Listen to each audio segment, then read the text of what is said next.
Thank you very much. My name is Igor Villarreal. I am the director of Mobile, and I only want to explain in a few minutes what is Mobile and why, beside Mobile, is the City Science Lab Gipuzkoa.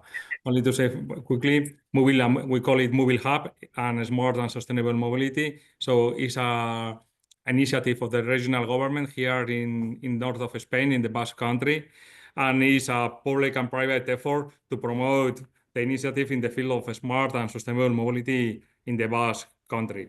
The Basque Country, the field of mobility is also very important as other part of the world. So the idea is to still to be relevant in the next years in this field. For that, from Mobile, we push different projects. One is technological infrastructure based on batteries or powertrain or hydrogen. And also we have here a space where we are together, different companies and research centers working together in the field of the mobility. And of course, one of the projects is the City Science Lab Gipuzkoa. That Suriña and the team will explain later of. And this project, of course, for the regional government is very important because Gipuzkoa and Suriña is going to explain later on, is very, very, very unique and very, very important. Thank you very much. So thank you for the introduction, Igor. It's a pleasure to present today. And I am happy to have the opportunity to share the milestones of the lab since its creation, its main characteristics, and the way we are addressing the work in Gipuzkoa. Later, my colleagues will dive deeper into the project portfolio in which we base the development of the lab. So City Science Lab Gipuzkoa was created in 2023 to add a new region to the network with its own characteristics. Its surface is somewhere in between Shanghai and Hamburg regions, and it's more than 700,000 inhabitants, occupy no more than 40% of the territory, as the rest is covered by forest. Well, the relationship between the collaborators started some time ago, and the first reimagining mobility event in San Sebastian happened already in 2022, resulting in the formalization of the collaboration 1 year later. Then 2023 is the year when we start to work.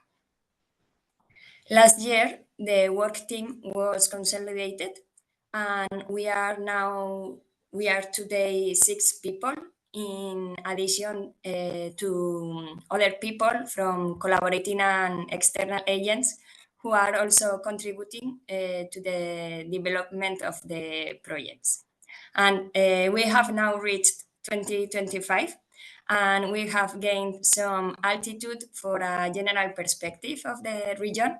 So we want to take off this year actioning local community work to create some impact in the region. These main milestones have been built in smaller steps. Here we have Inigo, who earned several awards thanks to the paper he published around mobility mode choice model that we are using. We have also constantly performed an exercise of listening from local companies to understand their concerns, like in a work cafe that was organized from Mobile and the Chamber of Commerce, where we participated as table facilitators, and we could listen all the stories that are happening in companies in the vehicle value chain in Gipuzkoa. We also had the chance to present to the company board of the university, and we also finished with some workshops where we listened also about their concerns and how they wanted university get involved or serve these concerns, no, or help companies in this endeavor, in their endeavor. We participated in different ways in the Mobile Mobility Expo that happens every 2 years, and where not only local but also international companies meet. And we have participated in several workshops and smaller events, like a workshop we can see there with the School of Architecture, a workshop we organized ourselves in 2023 to meet local companies, research centers, and so on. And we have also helped to design a bachelor's degree with the public university here in the Basque Country. Moreover, we also try to have some international projection, and we are thankful for having had several visits, like from Universidad Javeriana from Colombia, the team from Bio Bio, and the team from Politecnico de Milano. We have also participated in both citizen summits that happened in these 2 last years. Inigo was presenting his paper in Canada with Diego, and several visits we did to the Media Lab.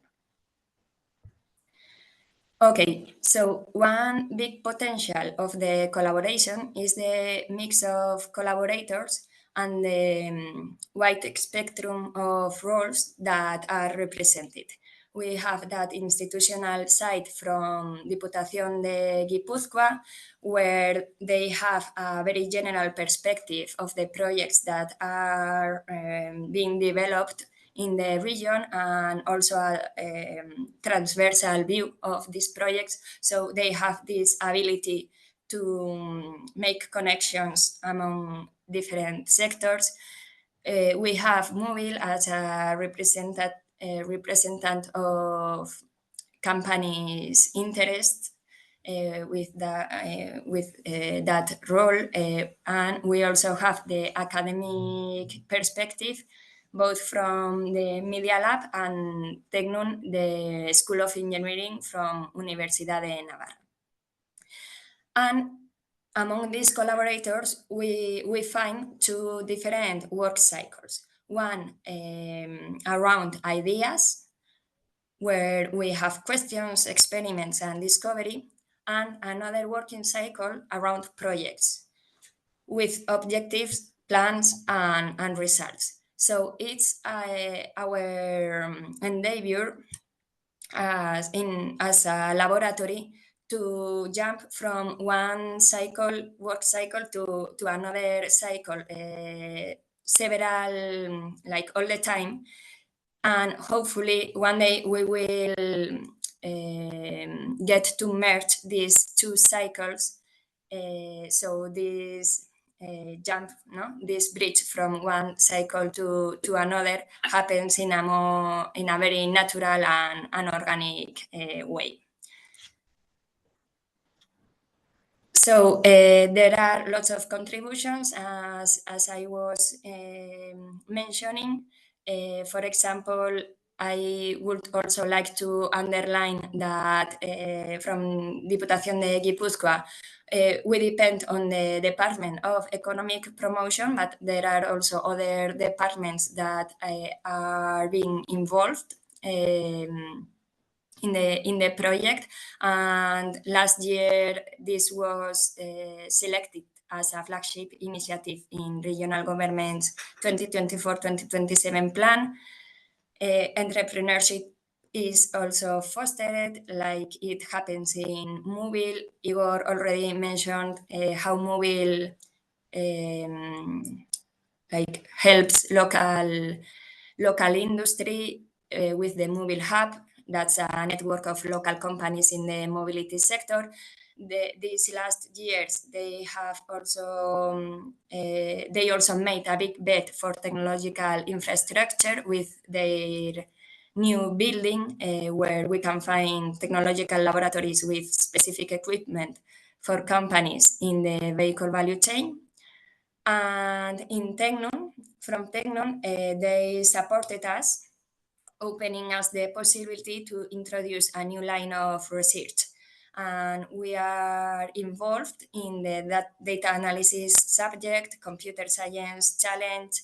We have student interns working in the laboratory, also bachelor thesis, master thesis, PhDs like Nere and Pau, and so on. So there are several students, researchers, and professors getting involved here and bringing specialized talent to the project.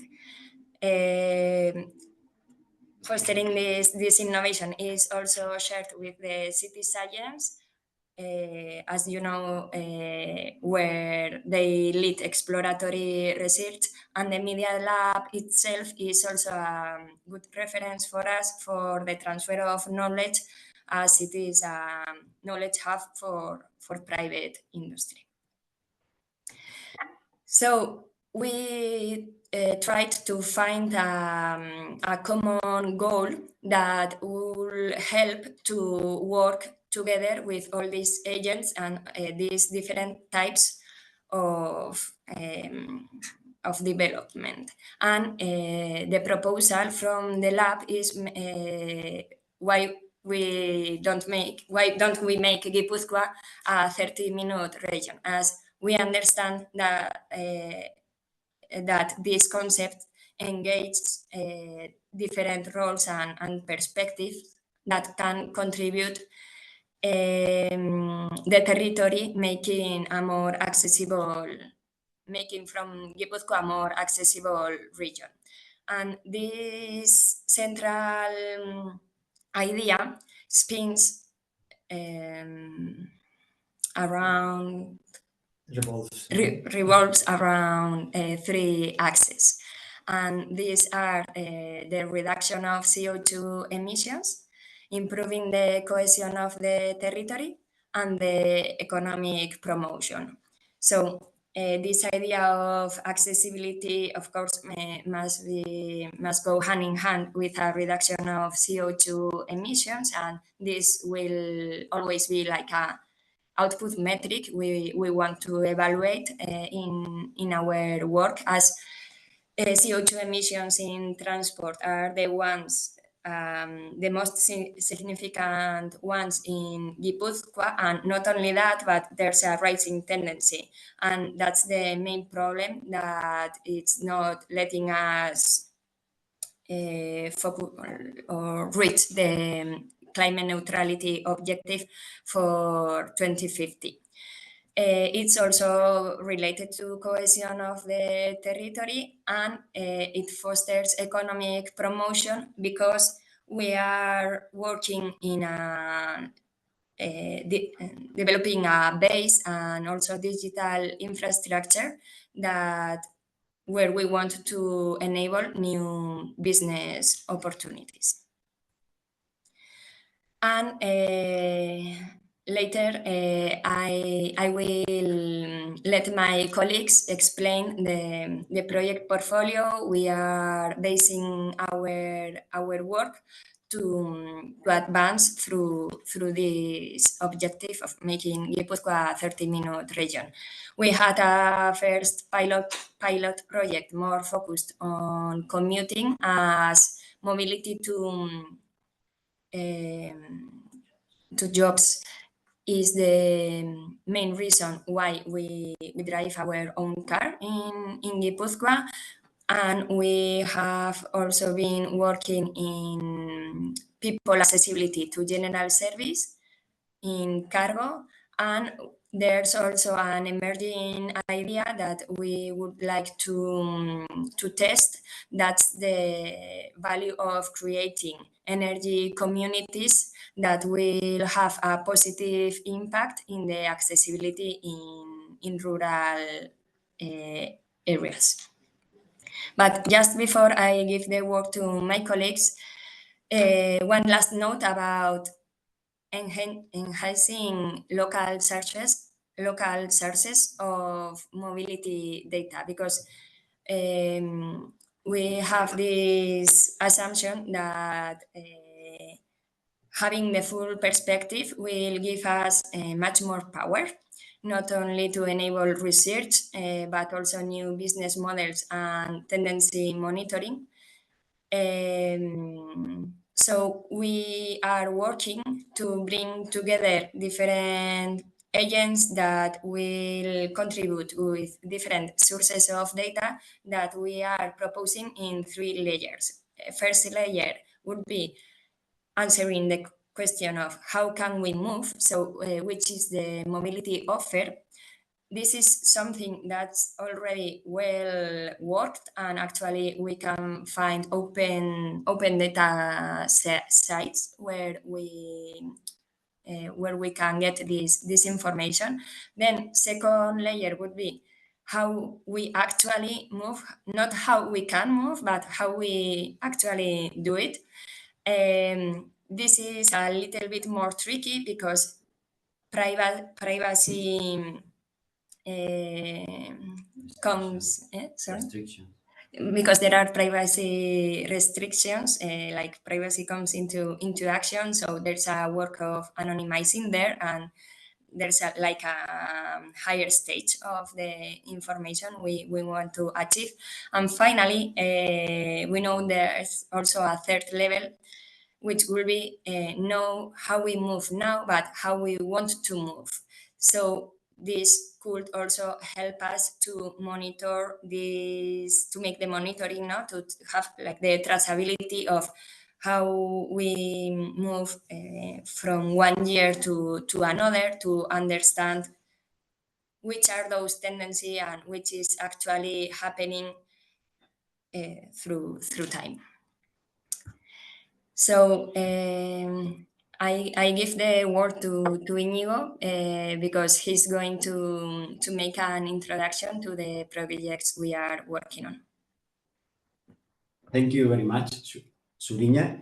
I'm Inigo, a researcher in the lab since last September, and I'm going to explain the 30-minute region demonstrator, which is a demonstrator that tries to bring together all the independent projects we are working in the lab and see how each of them contributes towards shaping what we have defined as a 30-minute region. For some context, as you can see, Gipuzkoa is divided in 7 different sub-regions, also known as functional areas, and each of them is formed by different towns, which are somehow tied both administratively and culturally. These towns, actually these sub-regions also form, in terms of distance and travel time, what we have already defined as the 30-minute region, and are commonly formed by mainly 2 types of towns, apart from the capital city, San Sebastian, which are medium-sized and smaller-sized. The medium-sized towns usually serve not only their inhabitants in terms of basic needs and other needs, but also the surrounding smaller urban areas, the population that lives there. In terms of trips, we have identified that in most of these towns, basic needs are covered on a workable distance, but there are still mainly coming from smaller sized towns and other needs rather than basic that are covered not on a working distance, but on a 30-minute radius, which is what we are trying to obtain, but are mainly done via single person private car. And what is more worrying that there are some other trips, non-frequent and mainly work-oriented, that are done out of this 30-minute radius. And to tackle this problem, we have created this 30-minute wait. Oh, I think there should be. Let's see if we can. Sorry. Oh, anyway, this should be a video, but this is a platform which is the 30-minute demonstrator, in which we are trying to bring together these interventions, all of the ones that are worked independently in the group. On the left side, no, it's okay. Sorry. On the left side, there is a Sankey diagram, which represents the trips between those subregions I already mentioned. And if you click in each of the region, you can also see the trips within the towns of that region. On the right side, there are the interventions classified in 3 different groups: lifestyle, work, and electrification. And some metrics that tries to see the performance of these interventions. For some example, no, at least what we have seen in the for some conclusions that in order to tackle these long distance trips, the most effective type of intervention is work related interventions. However, trying to tackle however, that the creating a 30-minute Voy a compartir otra vez. okay. That creating a 30-minute accessible area is beneficial for those trips below 25 minutes. Oh, there you go. Below 25 minutes. I think it has volume, but it's okay. 25 minutes, that creating a 30-minute region is helpful for those trips under 25 minutes, but that it has to be accompanied by high access, a high access value transit system to work properly and make the biggest impact. There you go. Now, now this is another project which is related to what Surinia mentioned about creating open data spaces for everyone, for the population, so that we can collaborate. And this is one of our first collaborations with the road infrastructure department, in which we're using a deployment they have done of 27 road system units that capture Bluetooth devices to test different traffic scenarios. These are the 2 main highways of Gipuzkoa, in which that cover most of the urban areas in the region. And these are the 27 devices that the infrastructure department has deployed. And the signal, or the graph you are seeing here, is one of the examples we are obtaining from one of the devices. Our objective that we are still working on is to together with that kind of signal, mixing it with meteorological data and events information, create an AI prediction model to predict future traffic situations and try and model different interventions to have the least impact. And as we are still missing some meteorological information, but we already have some events information, here's an example of an event, which is the Real Sociedad, the soccer team in San Sebastian, that in this week was playing on Thursday and Sunday at 9 p.m. And we are able to see that there are some traffic peaks right before the game and right after the game. So seeing that, because this we had an issue that we didn't know if these Bluetooth devices were enough and were capturing traffic data properly. With this, we somehow validated this. So now we know that we are able to create different interventions and see how they impact on the traffic. We are still working on that. Okay, so now I will explain you what I've been working on. I'm Nere. I'm a PhD student. I started in the lab in October, and I've been working on the cargo transportation layer for the 30-minute region. So the freight transporting Gipuzkoa, it's especially important because Gipuzkoa, as it is located cross-border, There is a lot of freight traffic going through Gipuzkoa that it's not directly connected to the economic activity of the region, which would be like the external route that does not depend on the economic activity of the region, and then the routes that depend on the economic activity of the region would be the mixed route and the internal route. So I've been studying into the characterization of the cargo transportation impact in Gipuzkoa, and for that I've been following 3 steps. The first step would be to characterize the freight movement by sectors. Then I would try to study the freight traffic flows, like where the traffic is going. And finally, I would try to calculate the CO2 emissions of it.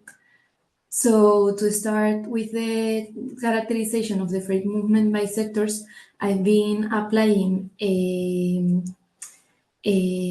well, this will be the establishments located throughout Gipuzkoa and the business establishment located throughout Gipuzkoa.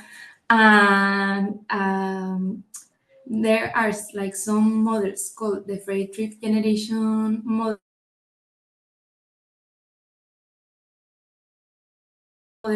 that allow you to calculate trips that are being attracted by each establishments in order to the number of employees of the establishments and the sector. And that's what I've calculated for each establishment. And then I've grouped the establishments into closed groups to calculate the freight trips that are being generated in areas. So for the next step, I will study the freight traffic flow, which is what I'm working on right now. As you can see here, these are the main roads in Gipuzkoa, as Inigo showed before, and these are like the main roads where the external route happens in, which means like a lot of trucks that are not coming or going out from Gipuzkoa are using this route to cross the border. So the idea would be there are some sensors located in the roads that track how many vehicles are passing through those roads. And the idea would be like having the information of the model of how many freight traffic is generating each area to calculate, to try to estimate where these trucks tracked in these points are going to. So these are all the sensors that are located in the Gipuzkoan roads, and that's what I will be working on now. And the main goal of this is to calculate the CO2 emissions. And also in future steps, we would like to study the impact of freight transportation in citizens and the effect of possible interventions, and also study the relevance of freight transportation for the 30-minute region. Well, hello everyone. My name is Ana, and I'm a master's student here in Tecnon, and I have been a visiting student in the group since August of last year. Here I'm working on my master thesis, and it's what I'm going to present. The main focus of my work is to analyze accessibility in Gipuzkoa and assess how far Gipuzkoa is from the 30-minute region concept that has been presented today. As Toriño has said before, the goal is for people of Gipuzkoa to have walkable access to daily needs, to daily needed services. Therefore, we need to address the high car dependency that we have in many communities of Gipuzkoa. As previous works on the group have shown, we have two main challenges regarding this topic. On one hand, we have communities with walkable amenities, but not as accessible jobs. And on the other hand, we have rural areas with limited access to amenities, but which are near the workplace. So the main goals of my project are to conduct an in-depth analysis of accessibility in Gipuzkoa, to develop an interactive tool for stakeholders to visualize and prioritize solutions, and then to inform policies to improve accessibility and address the key issues in the region, which are healthcare access for the elderly, housing for the youth, and at the same time reducing the car dependency that we have. So a big part of the project has been the data collection and processing, and I am handling 4 different types of data. First of all, following previous works of the group, I gathered 80 different types of points of interest, which I have categorized into 7 main categories and 17 subcategories. Then to analyze the connection between the amenities and housing, I am using the 4 different types of networks: roads, streets, bike paths, and public transportation. Then I am analyzing the travel time at the building scale. So I'm working with cadastral data, and I have the over 58,000 buildings in Gipuzkoa. And finally, I also collected and processed demographic information to add even more information to the analysis and obtain better insights. So all of this data is put together into travel time heat maps. For every building, I calculate the travel time to the nearest POI of each type through each of the 4 modes of transportation. I would like to remark that I calculate the exact routes. I'm not working with air distance. And finally, depending on the travel time, a different color is assigned and the heat map is created. So all of the heat maps are stored, heat maps like this one, in which, for example, we can see the driving time to the nearest hospital. On the right, we have Bidasoaldea, and on the left, we have Donosti. So all of the heat maps are stored and shown in the accessibility platform, which is what I'm mostly working on right now. The platform is created using Dash, a Python package, and in it, the user can choose the information that wants to be displayed. It can be points of interest, demographic information, and the transportation method. The user, if you go to the next slide, the user can navigate around Gipuzkoa using buttons on the Gipuzkoa Lego. You can zoom in and out and hover over the buildings to get more information, for example, the exact travel time. In the next slide, I have inserted a little video so that you can see how the platform is looking right now. The idea is to have the top buttons removed, but right now it's to simulate the interaction on the table by the user. So on the left menu, you can choose the transportation method and the points of interest that you want to display. So the heat maps are changed, and then when you hover over the buildings, you get more information. Yeah, and Sorry. yeah, no problem. And finally, here we have some images of how the installation is looking right now in the lab. The Lego was created by Maitane, and we have the projection that corresponds to what the user has chosen in the screen. But right now, the connection between the table, the screen, and the projection is a work in process. And for this, we're having help from people of the network like Adrian and some Technion students as well. Hi everyone, my name is Pau, and I joined the City Science Lab Gipuzkoa less than 3 weeks ago to start my PhD. So now I'm the rookie in the lab. My research focus on mobility and accessibility in Gipuzkoa, aiming to develop data-driven tools to analyze accessibility and support better decision-making in public policies. So I'm so excited to be part of this team, this hub, and I look forward to learning and collaborating with all of you. For my first steps in these first weeks, I have started working with agent-based models through Gamma simulation open source software in order to run just initial traffic simulations and get used to the model and the software and so on. So my goal is to develop and simulate mobility patterns that can be useful for decision makers, such as policy makers and so on in the future, in the current paradigm of mobility and future possible scenarios. Also, in the coming weeks, I will be working on refining the model and explore how the they can contribute to understand and improve urban mobility in the future. Hi, my name is Giuseppe Foti. I am a researcher in the City Science Lab in Gipuzkoa, and I'm going to present this project called Sustainable Commuting Platform. With this project, we wanted to address two problems. One, associated with the CO2 emissions of the transport sector, which, as Nere mentioned before, constitute almost 50% of the total CO2 emissions. As you can see, that the yellow bar, which represents the CO2 emissions associated with transport, are going to increase in the future, which makes difficult to achieve the 2050 target about CO2 emissions. And on the other hand, we wanted to provide companies and local institutions with a decision support tool which allows them to design a mobility plan and comply with the law, because recently the Basque government has issued this law stating that companies with more than 100 employees have to implement this mobility plan.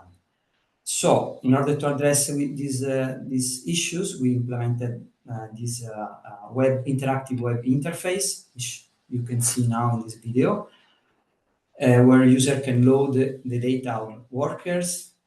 Then you can also visualize clusters of workers and run what is called baseline scenario calculation, where we extract the CO2 indicator of the baseline scenario where no intervention is applied.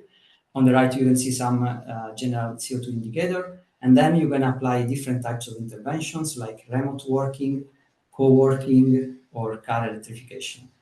In this example, we are implementing an intervention which is called private or public transportation services. So companies can implement a transportation service, and we optimize the routes of the buses of this service. In this case, we are using 2 bus routes. And then we can add more interventions like remote working and run again the tool to see the new indicator, the new CO2 indicator. The dots represent the worker and the color the transport mode. And see that we got better indicators. And then we have other panels where we can see more indicators. So once we had this tool, which some of you might already know, we wanted to apply this tool to some specific use case. So we built 3 scenarios. For each of these scenarios, we had 800 workers. For the first scenario, we split these 800 workers in 2 groups. One of 200 workers, which belong to a big, we assume that these 200 workers work in a big company. So this company has to implement a mobility plan by law.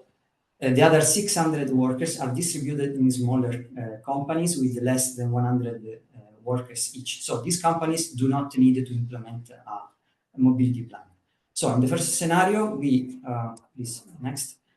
assume that only the big company is implementing one intervention, which is this private transport service. And while in the second and third scenario, we assume that all companies work in a cooperative fashion, let's say, and this group of company implement different types of intervention. In the second scenario, we have again private transportation to make it comparable with the first scenario. And in the third scenario, we have on top of this private transportation service also a co-working hub for the workers. Here you can see the results. On the y-axis, we have the CO2 reduction. So the larger this number, the larger is the CO2 reduction. In the first scenario, we get a 1.1% reduction in the CO2 emissions with respect to the baseline, which is not that much. And we see that when all companies implement in a coordinated manner the public transportation service or private transportation service, we have a strongly nonlinear increase in CO2 reduction. So we go from 200 workers and 800 workers in the second scenario. So we have a 4-fold increase in the workers and a 10-fold increase in the CO2 reduction.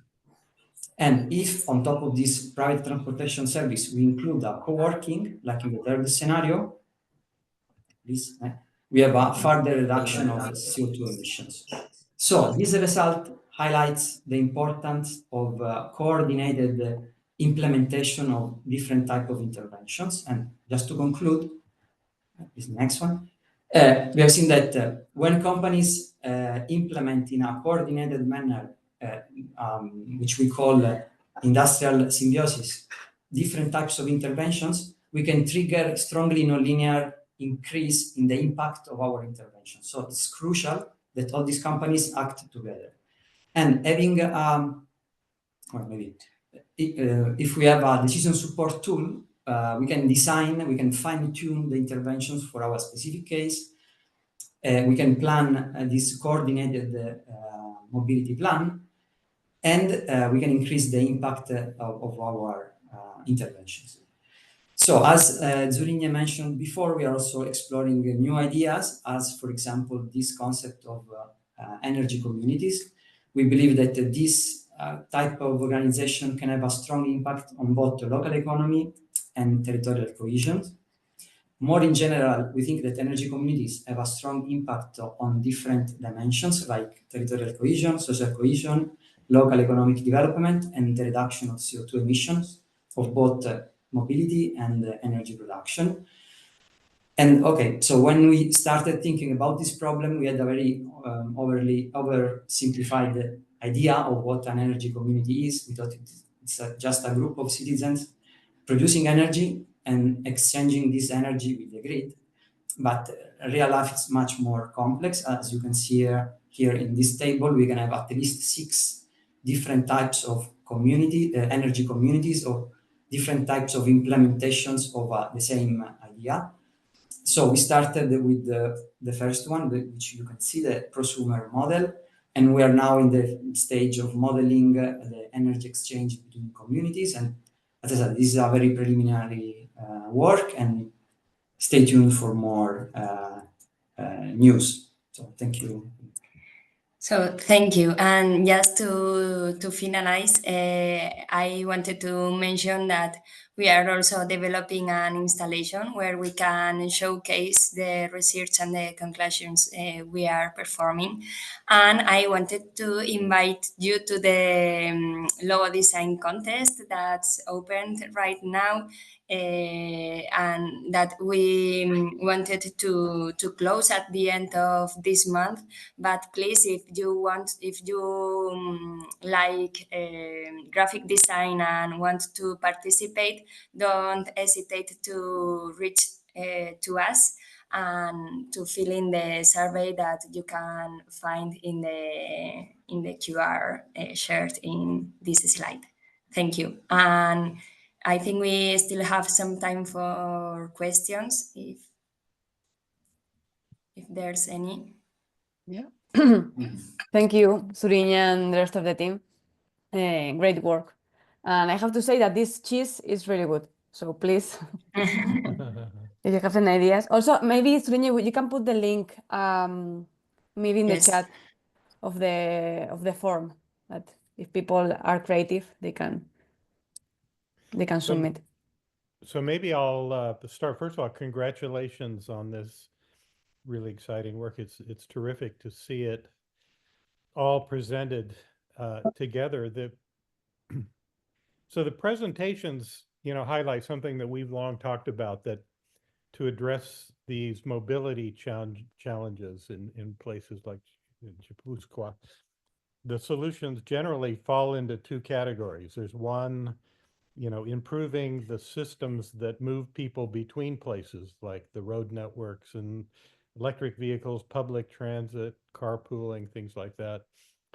And the second is minimizing the need to move people longer distances.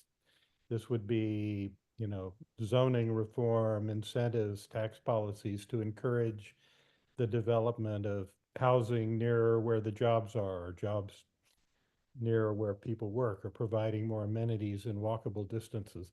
Most governments focus on the first. They focus on the systems, but maybe a question for Inigo, because your presentation gets at both of these. Which do you think is the most important? And then are you and the team there finding that decision makers are actually interested in both categories of solutions, or are they primarily focused on finding a technology fix? So I agree with you that at least based on the data we have seen, that the second one is the most important. To the second question, we still haven't talked with decision makers, so we don't know in which one of them they are mostly interested. But definitely we've seen that first, trying to tackle those over 30-minute trips, which are mainly caused by non-frequent activities. I call them non-frequent because that's how they categorize them on the telecom data. I think they are the ones you make them once or twice a week. And once you and also those long distance trips are the ones related to work trips. So definitely bringing jobs together closer to where people live, or creating or at least redistributing the jobs that which are sometimes very localized depending on the area in Gipuzkoa. It's one of the solutions. And second is trying to tackle the second mostly impactful trips, which are the ones within those 30-minute region, for which I think Anna's work and incoming Pau's work is going to be crucial. Mm-hmm. Yes, I think that's a key point, and yeah, it's more impactful when you reduce the need to move instead of offering new mobility choices. Although we are aware that that second approach is probably more difficult to perform, and we are trying to explore some interventions that maybe are not only responsibility of institutions but that can be carried out from private sector, because we think that companies can also have an impact there to make some action and reduce that need of mobility. Great, thank you. Okay. Jordi or Marcus wants to go first? Marcus goes first. Marcus, you are muted. Yeah. Thank you. I have a question. In all these studies, have you characterized the cities, or the settlements as ones that are better performing than others, so that maybe one could look at a more optimization approach to the challenge, like not look at all the cities equally? That's So we have been working trying to create, still on working, some kind of attractiveness index of each of the town's urban areas in Gipuzkoa. We are trying to consider most of the factors, closeness to highways, density of amenities, number of amenities, but we still haven't figured out which is the best combination for that attractiveness index. But definitely, I mean, the size of the town and the closeness to the highway, at least in Gipuzkoa, is very important, highly important. Yeah. Because right. So that would be an interesting study that I would like to get involved with, because that would be a very important way of saying, where do you invest resources, or how do resources get allocated to have the greatest impact, in the system. There is another thing in Gipuzkoa, that most of the coastal towns are also more developed than ones that are on the inside. So that would be also something to consider. Yeah, and for example, I think that the data that's generated in Anna's study, in Anna's accessibility analysis, is also going to be a great start point to make some statistics and to aggregate those high granularity data no, in each building to like to aggregate it in like bigger sectors and to have that prioritizing to make that prioritizing. Right. Yeah, that would be an interesting study. Great. Okay, Jordi, you wanna go? Okay, so Kaisho and Scaricasco for this wonderful presentation. I have two related questions. One is related to Marcus' previous question, and I was thinking about the fact that if you're taking into account the gentrification that you're having in Donosti and the surrounding area in all this, mobility situations that you have, because I think that it's quite a huge problem. So probably it could be interesting to match it on how the different municipalities are, working the ones that are more gentrified or they're getting gentrified because there are people going out from Donosti and then going out around Gipuzkoa and how this works. And my second question is, I'm interested to see how events like the cinema festival are affecting the model, because this is kind of something very, very specific in a very short lapse of time. And it's because it's happening also in Andorra. So it's just to compare the two situations. Thank you. That will be a good collaboration between Andorra and Gipuzkoa. Yes, because I can see like that study with the events happening here and the comparison among different events. What do you think? I think answering to your second question, Jordi, that would be very interesting. We are trying to identify some of the biggest events that are happening in Gipuzkoa, because the penetration of this Bluetooth traffic data is not the best, so we are not capturing not even 30% of the devices, and it's on the highway. So very specific urban events are very complex to determine with these with these devices at least, but definitely the Cinemaldi would be something that would be captured.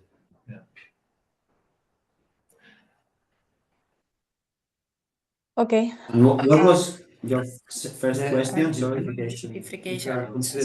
don't think so. No, it's definitely a big problem here, but yeah, we should. I don't think we have worked and we have done anything yet about this problem, but yeah, for sure we can observe a shifting of locals moving from San Sebastian to neighboring villages and towns. And in the last year, this problem is getting even worse. Yeah. Yeah, and at some point I've also heard you guys talk about maybe like including this as a layer in Anna's tool. So kind of like seeing how accessibility correlates with housing prices, because that's one of the things, like for sure accessibility will be great in San Sebastian, but then who can afford to live there, right? So that might be like an interesting approach. It is the difference between proximity and accessibility, to be honest. And you can be very close to a house, but if you cannot afford the house, it's not accessible for you. So probably, I mean, two different indicators, but I think that's cool. So, well, no, I mean, I think we are on top of the hour. So I don't know if Maitane, you wanna. Well, I mean, if someone has to leave, that's fine. I mean, if we can continue also the conversation. Yeah. I just want to say that this is amazing. I mean, like, congratulations for the amazing work. And as Ken was saying, it's amazing to see all the work together in a very compact way. I also like how Ken has framed it. No, it's like everything that you are doing is all about trying to